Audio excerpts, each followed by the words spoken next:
পেয়ে মারা গেছে, আমি জীবনে ভুলতে পারবো না, আমার সারা জীবনের আক্ষেপ থাকবে। মান সম্মান বলতে কিছু নাই, ভয় ডর মান সম্মান লজ্জা ঘৃণা কিছু নাই। তার প্রেম ভক্তি ছিল যে সে মার সাথে কোনোরকম কোনো মানে ওর চোখের সামনে ওর মা অনেক অন্যায় করছে, বাট ওর মাকে কখনোই একটা মানে ছোট্টখাটো ভাবেও একটা প্রতিবাদ করে। তো গাইস, এইবার পলাশের মা আদালতে সব স্বীকার করলেন তার ছেলেকে নাকি সে নিজেই হত্যা করেছেন, এমনকি তার চাকরির টাকার জন্য পলাশের স্ত্রীর কাছে থেকে দূরে সরিয়েছেন। ইতিমধ্যে পলাশের স্ত্রী সোশ্যাল মিডিয়ার সামনে এসে কেঁদে কেঁদে কি বলছেন, তার নাকি শাশুড়ি খুবই জ্বালাতো। যাই হোক বন্ধুরা, তোমরা যদি আমার চ্যানেলে নতুন হও তাহলে অবশ্যই চ্যানেলটিকে সাবস্ক্রাইব করবেন। তারপর বিস্তারিত আলোচনা করছি ভিডিওর শেষে। সে মার সাথে কোনোরকম কোনো মানে ওর চোখের সামনে ওর মা অনেক অন্যায় করছে, বাট ওর মাকে কখনোই একটা মানে ছোট্টখাটো ভাবেও একটা প্রতিবাদ করেনি। আমরা এখান থেকে যতদূর শুনছি ওর কথায়, ওর ভয়েস রেকর্ড গুলো আমরা শুনছি যে বলছে সুস্মি তুমি তাড়াতাড়ি রেডি হও, মা যেন না জানে। এই যে যে জিনিসগুলা ছোটখাটো বিষয় মানে এগুলো জানা আমরা অবাক হতাম। প্রথমে তো ও তো ফোনে বলতো এই টুকটাক ওর মার কাছে, ও এমনি চাপ সবটা না বললো, টুকটাক যেটুকু বলতো সেটুকু শুনে আমরা অবাক হয়ে যেতাম। বাট যখন ওই ভয়েস রেকর্ডটা আমাদেরকে শোনালো যে সুস্মি তাড়াতাড়ি রেডি হও, মা যেন না জান, মানে এটা শুনে অবাক হয়ে গেলাম যে আসলে কি এখনো এমন হয়? একটা অফিসার মানুষ, সেও তার মাকে ভয় পাচ্ছে যে বউকে রেডি হতে বলছে, মা যেন না জানে। তো এর মধ্যে তো অবশ্যই কিন্তু আছে, যেহেতু তার ভয়েস রেকর্ড আমরা শুনতে পাচ্ছি। তো তবে সেখান থেকে আমরা আরোটা ক্লিয়ার হলাম যে হ্যাঁ ওর মার দোষ আছে। আর বিয়ের দিন রাত্রে তো এটা আমার পিসি শাশুড়ি নিজে গিয়েছিল, মেয়ের সাথে একজন যেতে হয়। তো এখান থেকে আমাদের এখান থেকে বিয়ের রিচুয়ালটা শেষ হতে একটু সময় লাগছে। তো ওর মা বলছিল যে সন্ধ্যার আগে চলে আসতে হবে, তো সেখানে 2 ঘন্টা দেরি হয়েছে। তো সে 4 তলায় মানে একদম ফার্স্ট দিন 4 তলায় বসে আছে, তো সে নামবে না, দেরি হয়ে গেছে, আমি বরণ করব না। পলাশ নিজে উপরে উঠে ওর মার হাতে পায়ে ধরে, যে মা ভুল হয়ে গেছে, হাতে পায়ে ধরে মাকে নিচে নিয়ে এসে তারপরে এইখান থেকে যাইতে দেরি হয়েছিল, বিয়ে করে যাইতে বাসি বিয়ের দিন। আচ্ছা, বাসি। তো এটা আমার পিসি শাশুড়ি আর কি এটা মার্ক করছে, উনি তো সাথে গেছিল। তো উনি এসে আমাদেরকে বললো যে তোমরা তো মেয়ে দিলা ছেলে, ভালো ছেলের কাছে, বাট একটু খোঁজ নেওয়া উচিত ছিল। যে আর আমার পিসি শাশুড়ি যখন নাকি বৌভাতের দিন বলে নাকি খাইতে বসছে, তারই আশেপাশের লোক এখন যাই বলুক, তখন বলছে যে আপনারা একটু খোঁজ নিয়ে দিলেন না। ওর মা কিন্তু খুবই টাফ একটা মহিলা, বড় বউকে কিন্তু এই পর্যন্ত অনেক নির্যাতন করছে, বাট বড় ছেলে সেটার প্রতিবাদ করছে বলে বড় বউ এখন টিকে আসছে। আর আমাদের ক্ষেত্রে যেটা হয়েছে, হ্যাঁ উনি একই প্রসেস চালাইছে, বাট পলাশ যদি একটু শক্ত হইতো, মাকে মানে আমার কথা মাকে আমি ভালোবাসি ঠিক আছে, বাট আমি যখন চোখের সামনে দেখতেছি আমার বউ আমাকে ডাল রান্না করে দিচ্ছে, আমি একটু বলছি যে মা সুস্মি ডালটা ভালো হয়েছে, মা আমার সামনে ডালের গামলাটা চাঙা দিয়ে ফেলে দিল। তো তখন তো আমি কি আর আরেকজনে কি, একটা ছেলে তো রিয়াক্ট করতেই পারে যে মা এটা তুমি কি করলা। সে কিছু বলে নাই, উল্টা তখন সুস্মি কেউ কিছু বলে নাই। পরে সে রাত্রে বোঝায় বলছে যে মা তো এমনই, তুমি কিছু মনে করো না, এটা কোনো সমাধান না। এখানে বলা উচিত ছিল যে মার জাস্ট একটু, একটা মানুষ একভাবেই অন্যায় করছে, তাকে তো একটাবার একটু প্রতিবাদের স্বরে একটু কিছু বলতে হয়। ঠিক আছে, মা ছোট থেকে বড় করছে, তার জন্য আজকে আমি এই জায়গায় এসেছি, তাই বলে তো এমন না যে মা আমার সাথে অন্যায় করবে আমি সেটা মেনে নেবো। আজকে আমি মানে শাশুড়ি কি হ্যাঁ হ্যাঁ গায়ে হাত তুলছে, এর আগে আমরা শুনছি যে ওকে তাবুর দিচ্ছে বা হ্যাঁ শাশুড়ি। তো পলাশ সেটা নিয়ে তেমন কোনো রিয়াক্ট করে নাই, ওকে জাস্ট পরে বুঝাইছে। কিন্তু যেদিন নাকি পলাশ চলে গেল, ওই দিন সকালেও যাইনি, ভেজাল করছে ওর শাশুড়ি আর ওর সাথে লাগছে। তখন পলাশ এইভাবে ওর হাত ধরা, আর এদিকে মনে করেন ওর মা ওকে মারছে। পলাশ হাত ধরে আছে যাতে মানে মুনমুনি ওর হাত থেকে ছুটে না যায়। সুস্মিত ছুটে দেখা গেল, ওর মাকে একটা ধাক্কা দিল বা কি, ওর মা ব্যথা পাবে, সে কারণে তার মাকে সে কোনো রকম কোনো বাধা না দিয়ে আরো হাত ধরে রাখছে যে থাক, যা করছে করছে, তুমি মাকে কোন রকম কোনো করো না। তখন ও জাস্ট যেদিন সুইসাইড করে ওই দিন সকালে জাস্ট ও আর কি নিজেকে বাঁচানোর জন্য তখন হাত জাস্ট এমন করছে, তখন আর কি ওর শাশুড়ি গিয়ে বেসিন ধরছে আর পলাশ পড়ে যেতে গেছে, তখন সুস্মি যে ওকে ধরছে। নাহলে ওয়ালে নাকি, মানে এটা আমাদের শোনা জিনিসই যে ওয়ালে ওর মাথা লাগতো। তো সেইটাকে পলাশের মা বলছে যে কি ব্যাপার, তুমি আমার ছেলেকে মারলে? তো পলাশ তখন বলছে যে না মা, এটা আমি পড়ে যেতে গেছিলাম, ও আমাকে জাস্ট ধরছে।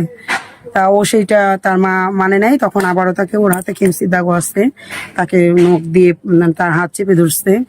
এইটা আর কি পলাশ মেনে নিতে পারেনি। তখন নিজের মাকেও পলাশ বলছে যে মা এটা ঠিক করলা না, জাস্ট এই যে লাস্ট, হ্যাঁ চুলের মুঠি ধরে চুল উঠাই ফেলছে অনেকগুলা।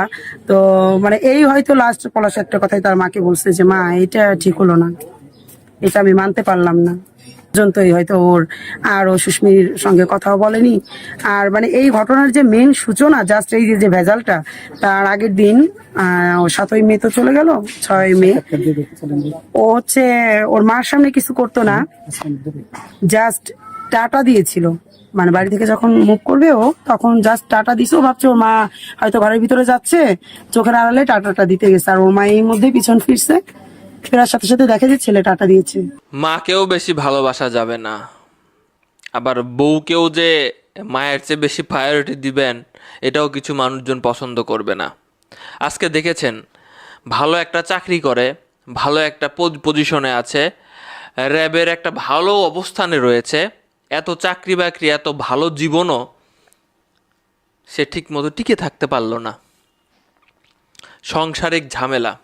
পলাশ নামের একজন র্যাব কর্মকর্তাকে আপনারা দেখেছেন আজকে সারাদিন ফেসবুকে, আমি তার ভাইয়ের কথা শুনলাম এবং আমি অবাক হয়ে গেছি যে কি কারণে সে নিজের দুনিয়া ছেড়ে চলে যাবে। কেন?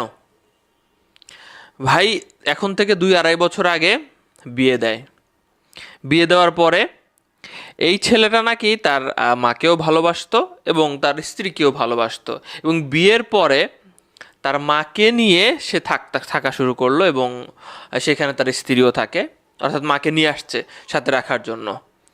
কিন্তু ওই যে বউ শাশুড়ির মধ্যে ঝামেলা অনেক বড় আকারে, একটা জেনারেশন গ্যাপ, এটা অনেকেই হয়তো ফেস করেন যে আমাদের সময় একটু বেশি হচ্ছে, আমাদের পরে হয়তো এমনটা হবে না, কারণ আমরা দেখা গেল অনেক কিছু ইউজ করছি, অনেক কিছু যুগের সাথে তাল মিলাচ্ছি, কিন্তু অনেকেই আছে অনেক জেনারেশন গ্যাপের কথা তার ভাই বলতেছিল যে এই জন্য তার মধ্যে মিল টিল খায় না। জেনারেশন গ্যাপ বলতে কি হয় যে একজন আগের যুগের মানুষের চাওয়া পাওয়া একরকম থাকে যে তার বৌমা এমন হবে, আবার এখনকার যুগের মেয়েদের অ্যাটেনশন এরকম থাকে না যে আমি এইসব করব।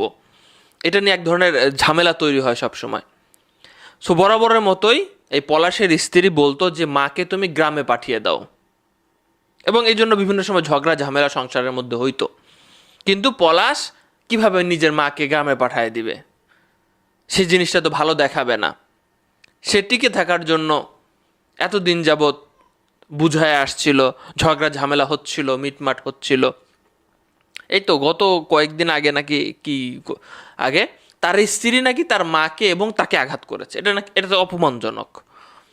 এই টপিক এটাই যে মাকে তুমি গ্রামে পাঠিয়ে দাও।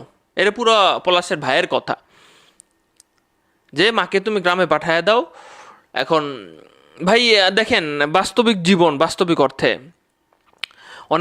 অনেকেই এটা বলে যে হ্যাঁ বিয়ের পরে বাপ মাকে মানে স্ত্রীকে সময় দেওয়া উচিত, অনেকটা একটা 2-3 বছর বা 5 বছর একটা সময় দেওয়া উচিত অনেকেই মনে করে। আবার অনেকেই মনে করে যে মা বাবার সাথে থাকলে কি সমস্যা, এটা তো তারই মা বাবা, কিন্তু ওই জেনারেশন গ্যাপের জন্য ম্যাচ খায় না। তো সে অফিসে গেছে, অফিসে যাওয়ার পরে নিজে দুনিয়া ছেড়ে চলে গেলেন। এবং দেখলাম কিছু লেখা যে কেউ দায়ী না, এবং দেখলাম যে সে বলল যে আমার বউকে গহনাগুলো দিয়ে দিও, ভালো থেকো, এবং মায়ের দায়িত্ব বাকি যে ভাইয়েরা আছে তাকে নিতে বলল, এবং বাকি যা সম্পদ আছে তার মাকে যেন দেওয়া হয়, এবং তার বোন যাতে এতে কোনো না করে। তো এরকম একটা মানে শেষ।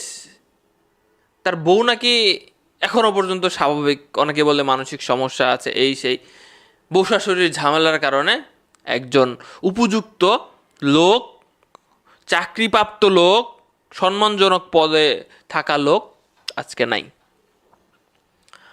আপনাদের মধ্যে হয়তো এরকম অনেক আছে যে শাশুড়ির সাথে বনতেছে না, আবার স্বামীও শাশুড়িকে বাসায় পাঠায় দিবে না বা করবে না, কারণ তার মা আসলে তো মিলেমিশে বন্ধুরা, থাকা ভিডিওটি উচিত, দেখার কিন্তু জন্য এটা আপনাদেরকে হয় না অসংখ্য অনেক ধন্যবাদ। সময়। তো দেখা ভিডিওটি গেল দেখে এরকম বুঝতেই পারলেন পরিস্থিতি। যে পলাশের চাকরির টাকা নাকি পলাশের মায়ের হাতে দিত না, যার ফলে পলাশের মা রেগে গিয়ে পলাশের স্ত্রীকে নাকি খুবই জ্বালাতো। এমনকি পলাশ চাকরিতে থাকাকালে এমনকি পলাশের স্ত্রীকে নাকি বাড়ি থেকে বের করে দেওয়ানো হয়। তো বন্ধুরা, ভিডিওটি দেখে তোমাদের মূল্যবান মতামত কি তা অবশ্যই কমেন্ট বক্সে জানাবেন। দেখা হবে নেক্সট ভিডিওতে। খোদা হাফেজ।